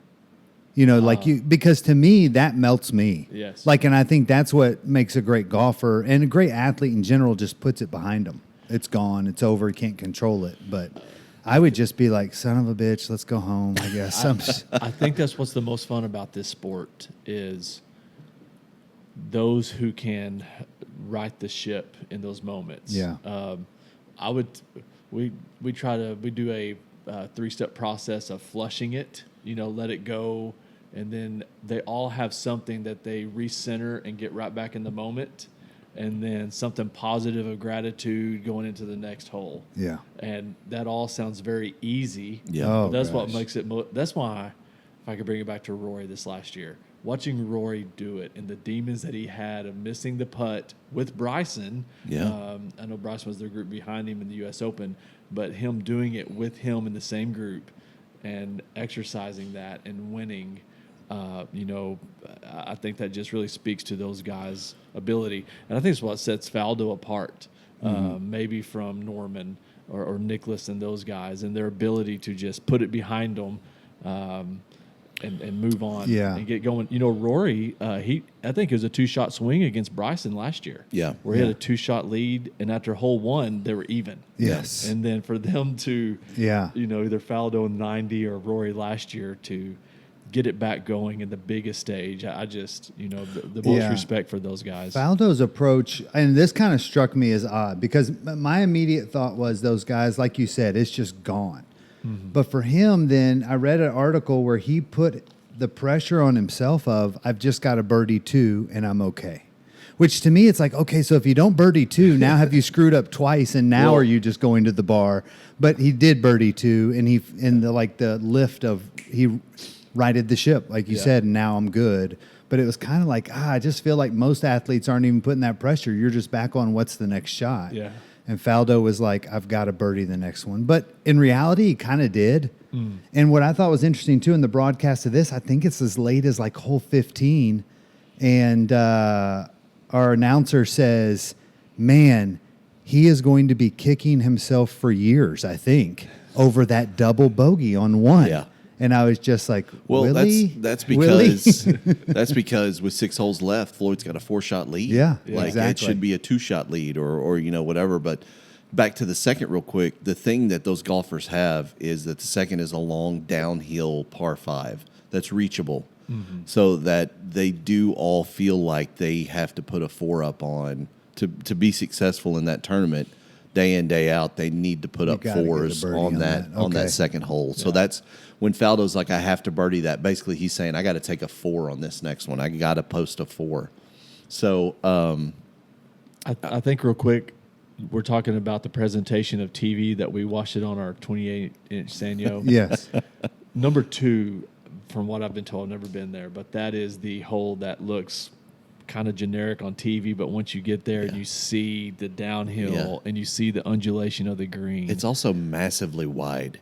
The fairway, everybody just opens it up and rips it. Like it's just because you're going to have a long haul into the green. Yeah, and usually just the Sunday pin is kind of tucked back right on a hill. Like they make it where you're going to earn your birdie there. Sure.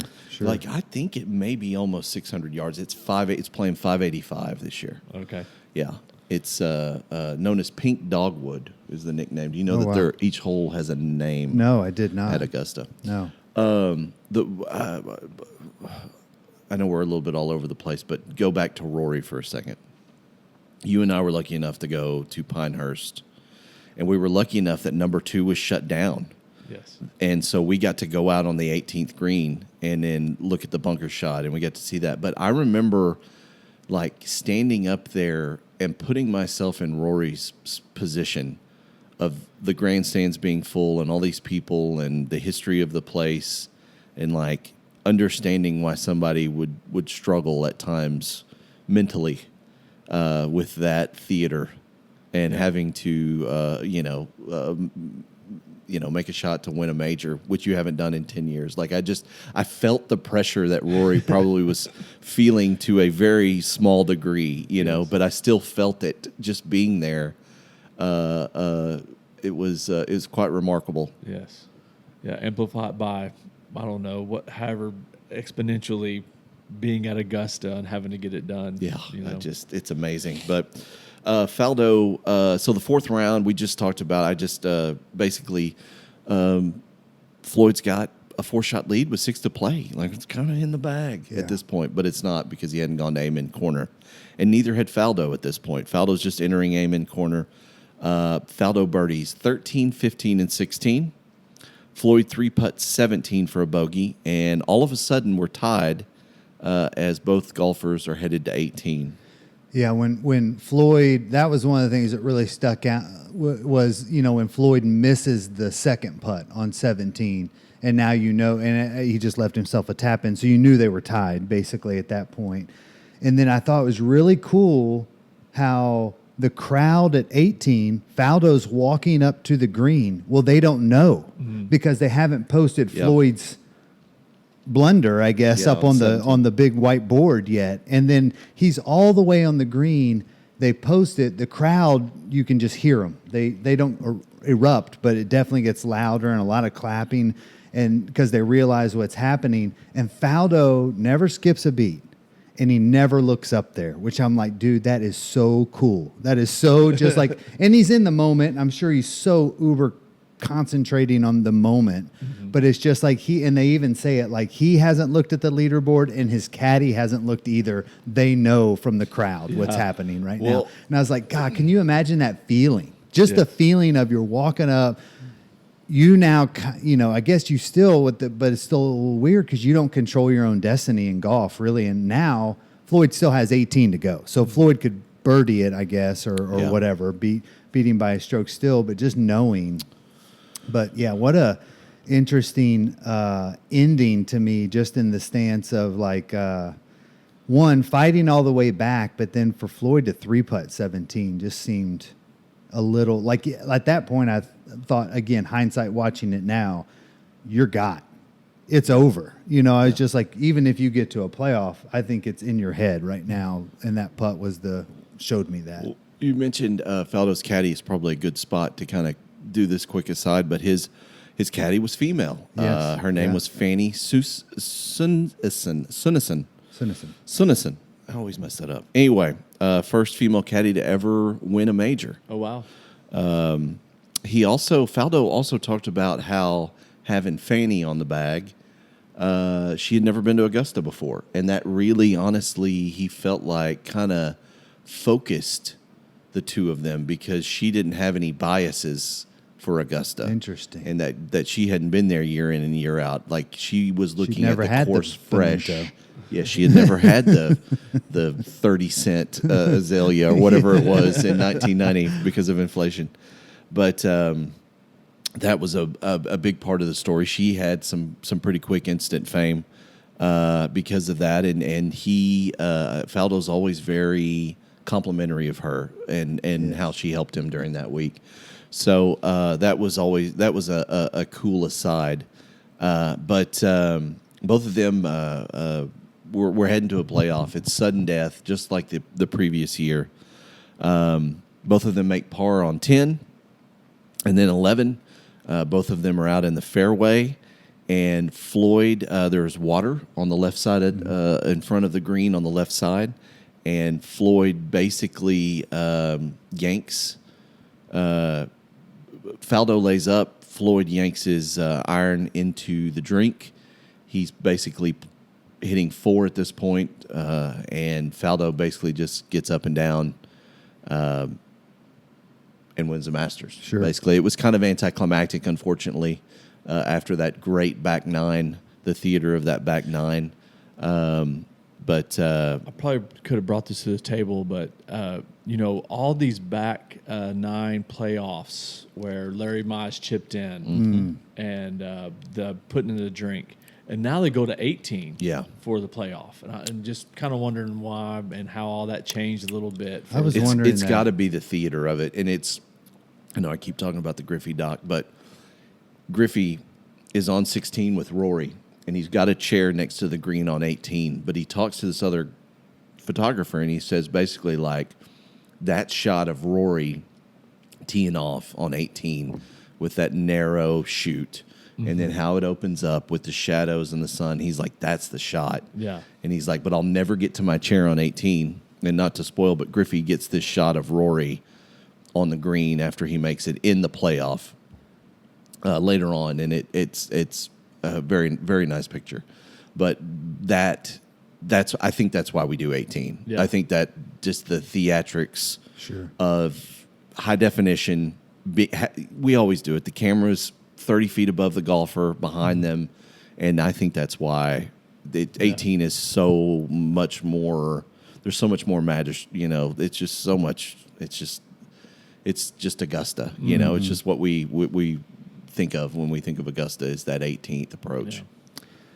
Now, I know, okay, so not a whole lot of guys, obviously only 3, maybe 4 after this year that have won back-to-back, and I know the list isn't long even of multi-time Masters winners, but he was also the first one, and I believe still the only one to win 2 in sudden death. Which, I mean, that seems like that would be super obvious, right? Because I feel like it's not every year this thing goes to sudden death, but both of his back-to-backs are in sudden death. And I know I saw an article from early 2000s, because it was tied to, I believe, some other Faldo event. And at that time, he still owned that, he was distinguished with that. He was the only player. I assume that hasn't happened that y'all know of, right? Another 2-time sudden death winner? I don't believe so. Yeah. I don't believe so. Got me.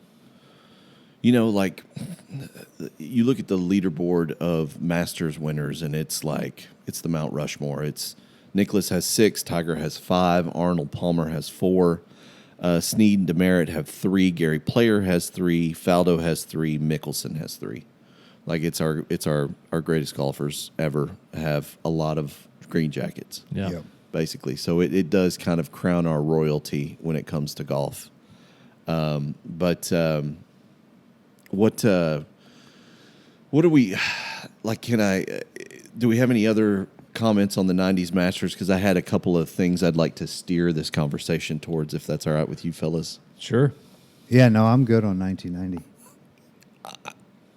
I'm really interested and anxious to watch Rory this week. Like, I really am curious with the book and then the Amazon doc, and just how much media we've gotten from more content we've gotten from Rory with the Ryder Cup and everything like that. I'm really curious how he's going to come out there and play this week. I think it's either one or two ways. Maybe like Dirk, after Dirk won the championship and was like, but Roy seems to be built a little different. That if the pressure's off now, that he just goes out and gets out ahead really quick. And different courses match people's eyes differently. Yeah. And even though he didn't win before that, he's he's always played Augusta pretty well. Yeah. And playing the draw and some of the dog legs and stuff out there, I think it suits him. And so my vote, he's going to be on the front of the leaderboard somewhere. I think he'll be back up there. This kind of happened with Phil. Like, it was such an ordeal to get the first one. And then once he did, he started piling them on. Yeah. And it wouldn't surprise me having 4 early like he did or however many he had early.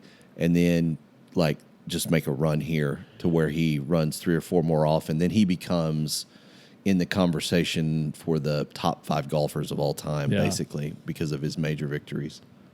Well, this era, with everything that they have to do. I like you said, in this era, because golf, it was always hard to win, but I think it's so much harder to win in golf these days. I mean, all those guys, they have so much from how they take care of their bodies, sleep. It's all... Well, that's one of the best things about the Full Swing doc was that those guys who are all prematurely balding and look like they should be accountants are in there trying to, working out, lifting weights, pulling things, but they also look like they're doing it on their lunch break, at Arthur Anderson or whatever. They just don't look like professional athletes. Yeah. But they're desperately trying to just gain whatever advantage or whatever edge or just maintenance and so that they possibly can.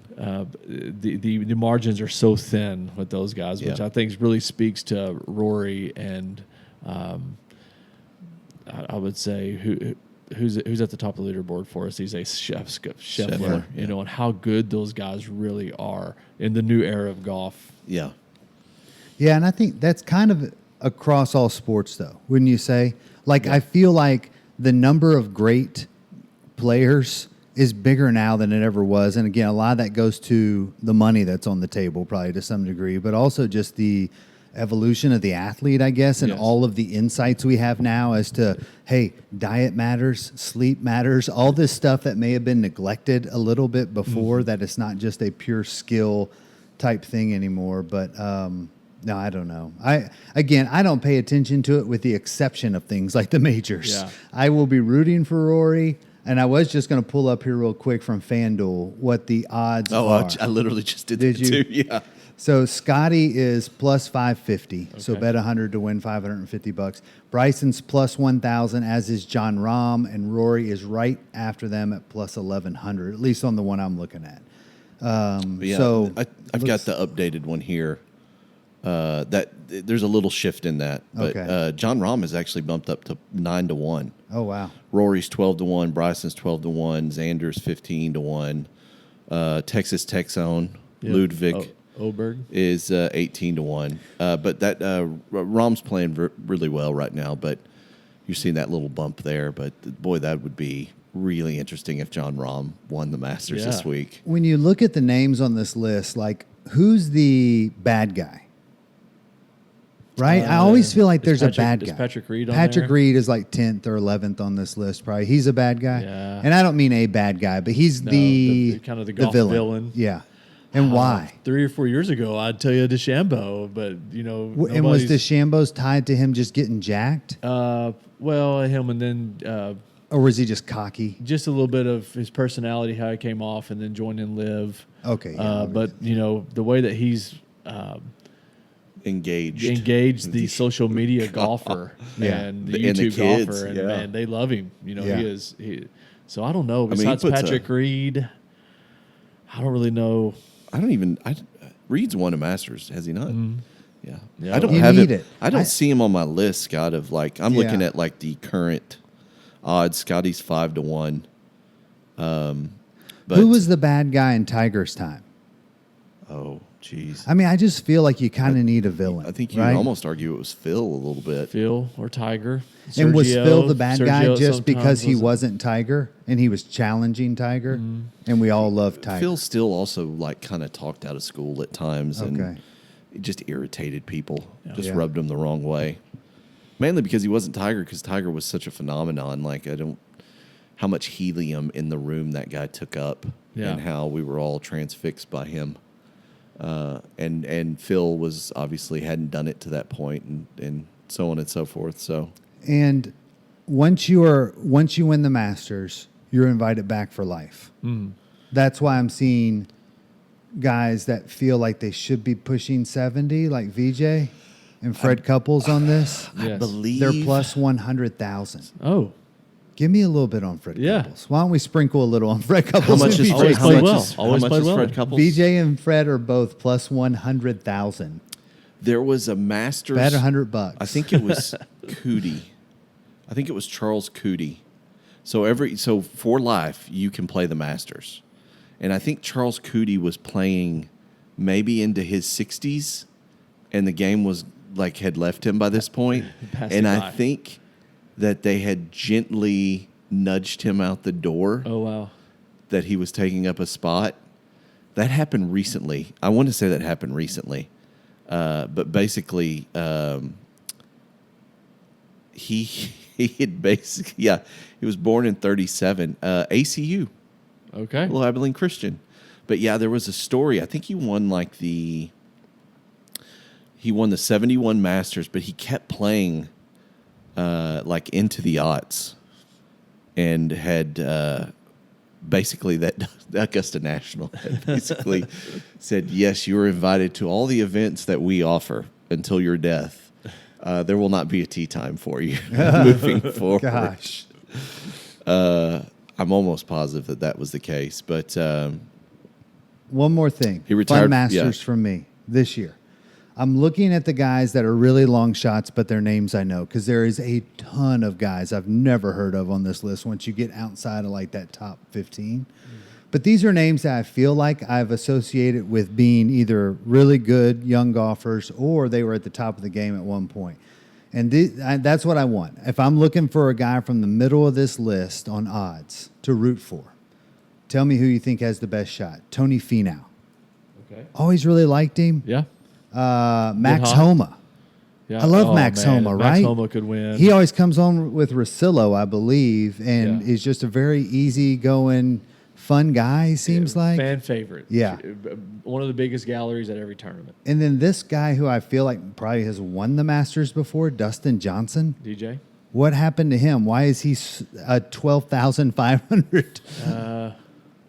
He got a truckload of money. Lost? He's married to arguably one of the hottest women on the planet. He has no carrot anymore in front of him. No one's dangling a carrot. Basically, he was like, good. And Will Zalatoris.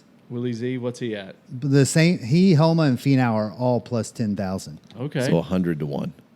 I think give me Finau on that group. Yeah. Finau or Homa, but give me Finau. Yeah. Hey, real quick, Charles Cootie at 68 had played in 38 of the last 39 Masters in 2006. Goes out, shoots an 89 on Thursday, 74 on Friday. Hey, Okay. he At still got it. 68 in 2006. Tiger's heyday when they had to lengthen the course. Yeah. At 68, Cootie goes out there and shoots a 74. He got a good feel on the range before. I Yeah. would He got talk a good, about he got a that. good feel going. I would talk about that every day over cigarettes at Dairy Queen. Yeah. Every day I would tell people at 68 I shot a 74 at Augusta National. Just eating a blizzard. Just eating a just housing blizzards and smoking darts. Probably free ones, too, because you're a Masters champion. Drinking right? coffee with those plastic That's coffee probably cups they used to have. An unknown Dairy Queen benefit that they Yeah. give all Masters champions unlimited blizzards. They're just a mint chocolate chip Augusta Green. It's just unspoken. You have to wear the jacket in, and they're just like handing you blizzards. Oh, man. I can't wait. For the Masters this week. We're going to get, I'm sure we'll get some Wright Thompson intros, which are always just phenomenal. I love listening to Wright Thompson read. Oh, gosh. Me too. That's worth it for sure. Every once in a Southern- while, I just go back and Southern watch any charm of he those brings. 30 for 30s, but the Ghost of Mississippi one Yeah. is like, I could just listen to it. You're right. I think I've even told Amy that before, and watching that, it's like, I just like to listen to this one more than anything. And, of course, he does his own book, too, you know, the one I bought. That's really good, too. I highly encourage everybody who's locked in on the Masters this week to really engage with their socials. They do such a good job with the photos and the videos and just putting you, on that green grass that Jim Nance always goes out and takes his shoes off and walks around. Yes. Have you seen Jim Nance's bit lately? it's happening a lot. What's he doing? Where he will go out and obviously he's playing golf as often as he possibly can, but he will basically go up to groups of like young men playing golf, and then he will narrate. He will get the names. Oh, yes. And then he will like be like, Bobby Johnson here at the 13th at Pebble Beach. What a dream. Glass of the calling. Yes. What a dream. And then Bobby Johnson will 17 hop a 150-yard 7-iron, and then Nance will absolutely like roast him, and the friends will go bananas. That is But great. I've seen at least a half a dozen of those in the last week or two where he's like, but I think I would do that. I think I would do that if I was Jim Nance too. Oh, no doubt. I love that. And I would love it if Jim Nance came up behind me at, freaking Turtle Hill or wherever. All of a sudden BCC. he's there. Scott. And he's just like, that would change everything for sure. But, that is such a good bit. That is an amazing bit. I love that. Well, I mean, why wouldn't you, like if you're that person? Like I read a story the other day, whether it's true or not, but the actor who plays Shooter McGavin, Yes, I think his name's Chris McDonald, and that he's at LAX in the baggage claim, and like 3 young golf dudes come up to him and start screaming Shooter McGavin, and he looks at them and he goes, "Guys, that effing roll was 25 years ago. Grow the F up." And he picks his bag up and walks off. Gets about 20 feet from them, turns around and goes, "Suck on that, shooter!" And like guns them, and they just erupt. Oh, that's awesome. And then he just turns around and walks off. I would do that. I would do that at Subway. Yes. Yeah. Like I would just be Shooter Yeah. McGavin. Unprovoked, Unprovoked. But like those guys now have the story of a lifetime. Anything Happy Gilmore, anytime Shooter shows up. But I would lean into that so hard. That's awesome. If I was Jim Nance. But love it. What a fun It was. week. Yeah. Great week. Fun week of podcast, getting to talk to Alan. Like Scott and I have not started snowballing future guests. Yeah. I am being very, very normal and legitimate about the reach that we have now, because I'm like, hey, Scott, let's go get Spike Lee. Yeah. Man, that'd be awesome. Hey, do you want to come talk about 90s Knicks basketball? How many episodes away are we from He Got Game? Oh, that's or whatever. We could bring him in. Here's Any the of the thing. Knicks moments. If Spike Lee said we got 20 minutes, he's just going to have to hang up on us. Yeah. Like I'm like, I've been waiting my entire life to talk to you, sir. Yeah. Spike Lee, big Arsenal fan. Okay. They have an Arsenal watch party every Saturday morning. Fun. He's always there if he's in town. That's it. I'm in. I'm on Arsenal now. So- Just count that. All right, guess. Do we have any? Do we want to make guesses as to who's going to win the Masters this week? I love that. So you want me to pick who I think's going to win? Yeah, but it's just our predictions. I'm picking Texone. I'm picking Ludwig. Okay. I think he's going to do it this week. He's been knocking on the door. He's been knocking on the door. Had some good tournaments. I think he's learned going to a lot at the players. He's going to finally. It's going to finally click for him.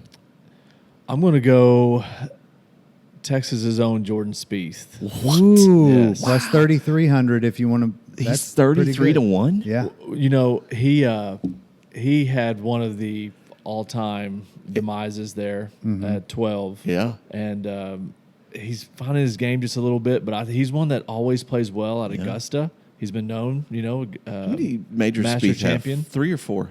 What's that? How many majors does Spieth have? You got me. But I think he's going to do it. He's coming back.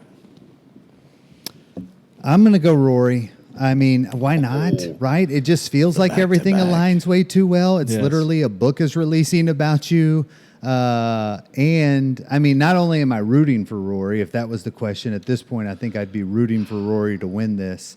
But why not? I mean, obviously he's odds-wise in the top 4. Just watching the 1990 Masters again and talking about with you guys, it is very much like I just feel like if you're up there near the top, if you can just leave yourself in it till day 4, why not? You know, I mean, anyone could do it. And I'd be all right with that. That'd I think be fun. it would be a really cool moment on the heels of the documentary and the book. And then again, I think you said it earlier, but essentially elevating him probably into the top 10 of all time, 12, something like that. I don't know. Sure. I was telling you guys before we started that I was so curious in who are the greatest golfers of all time. Because to me, it's like, okay, Jack, Tiger, Arnold, and then it's like, kind of, I know a lot of names, but I don't know. And I want to say Rory was 15 on a couple of the lists, and he was always in the teens somewhere already, and to still have, a good amount of runway ahead of you in your career to push yourself up into that. Why not? I think it'd be really cool to see greatness this weekend. If I can double back to Shipnuck, he mentioned it on the podcast with the Land of Giants guys, but Rory and he evidently had a really tense exchange when he told Rory he was going to write the book. And that's, I guess, the first chapter of the book. Mm-hmm. And then,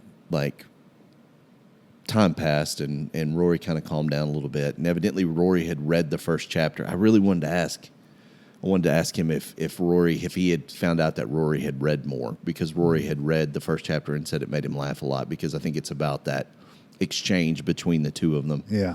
But Spieth has 3 championships. Okay. He's a PGA away from the Grand Slam. Okay. He last won the majors, his only time to win the majors, in 2015. Won 2 in 2015 and won 1 in 2017. Let's go make it happen, Jordan. He is literally kind of like Rory. I mean, It's been 9 years since he's won a major. So, but also Rory had won, I think, 3 FedEx titles and 3 Ryder Cups in the interim. And I don't know if we can say the same thing about poor Jordan, but it would be awesome if Jordan, who has more majors, Aiden Spieth or Jordan Spieth in the last 10 years?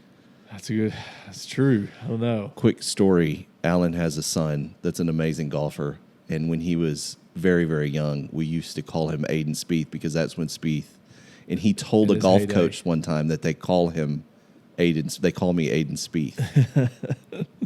Yeah. That was always one of my favorite introduction stories. to Justin Spieth, funny, was because of Aiden and you. And it was when you had written a book in which I believe at the beginning of it, you either in the foreword or you did like a little dedication thing, and it said Aiden Spieth in it. Do you know what I'm talking about at all? Does this ring a bell? Okay. Yeah, I was making sure I didn't make it up. So sorry. Yeah. And in my mind, I remember thinking who the hell's Aiden Spieth? And I'm pretty sure Alan had to explain it to me. Yeah. And I feel like it was either he was literally erupting onto the scene in that moment, or he did right after that. Yeah. One of the two. And I'm sure from a golf fan's perspective, he was already very much well on the scene, but he wasn't just like in the normal, Sports Center vibe quite yet. I think we also started calling him Aiden Spieth because Alan had a house with 2 very defined halves. Like there was the kids' half of the house and then the parents' side of the house, with the kitchen and stuff. And there was a really long hallway. Mm-hmm. Have you ever heard this story, Scott? And Alan heard some commotion. I'm kind of stepping on out. Do you want to tell this story? Go ahead. No, you telling me the story and us laughing so hard. But Aiden was 2 or 3 at the time, and he was supposed to be in bed, and he was putting in the hallway. Nice. And Alan's like, I have to discipline my kid and tell him to get his rear back to bed. But then I turn around and start fist pumping. Yes. That he has got the rage to master at that age. Yeah. What fun we've all had since And then then. he's got 3 state championships. He's the most decorated athlete our high school has ever seen. No doubt. That's awesome. And he's well on his way to having another amazing season. So yeah, the 3-year-old putting in the hallway will have to be in the chapter 1 of the Aiden Green book written by Derek Orlow. Yeah, I think that's just a given, right? It's Amazon. The chapter 1 is the contentious between you and Aiden when you tell him you're going to read a book or write a book on it. Yeah, exactly. He asked me last night, he came up to me and he goes, hey, the prom is May 16th. You're going to come take some pictures of prom? I was like, you bet, buddy. That's awesome. So watching him has been one of the true joys of life. But anyway, so we hadn't even talked about what we're doing next. No, and it's my turn already again, right? I have no idea. Either way, we're not telling Alan anyone what we're doing Shipnuck's, next. It's his just pick. be ready. Just be ready. It's going to be great. So anyway, Alan, again, thanks for coming, making a lot the of time. fun. A lot of fun, guys. Thank you. You're in the middle of playoff golf, and we wish the Bulls golf squad What a great time for our little hometown of Bridgeport, Texas. No doubt. We've got a soccer state championship on Thursday. Yep. And then 2 or 3 days after that, the Bulls go back to Regional regionals. tournament. Yeah, But this has been a lot awesome. of fun. Just the Thanks for the azalea. I think I'm more Jones for this Masters than I've been in the past. Agree. Me too. Big for agree. Sure. Big for agree. Sure. And like I said before, I started watching the 2019 Tigers Masters broadcast last night because you've got like an hour of preamble of other golf going on. So there's this tension before these guys go to the first tee, whereas back then you would just show up and they're already on hole 3, and there wasn't this kind of theatrical build-up. So it was kind of fun to watch that go on. But anyway, until next time, thanks, Alan Shipnuck. Thanks, Alan. Yeah. Go buy Alan Shipnuck's book out now. I thought you were about to say go buy Alan. Like I thought Alan had memorabilia azalea. that he did. Yeah, go buy Alan's azalea. Yeah. So But anyway, get that Rory book. What a great time. Thanks for everybody for listening. And we will see you next time. Sounds good. We'll see you then.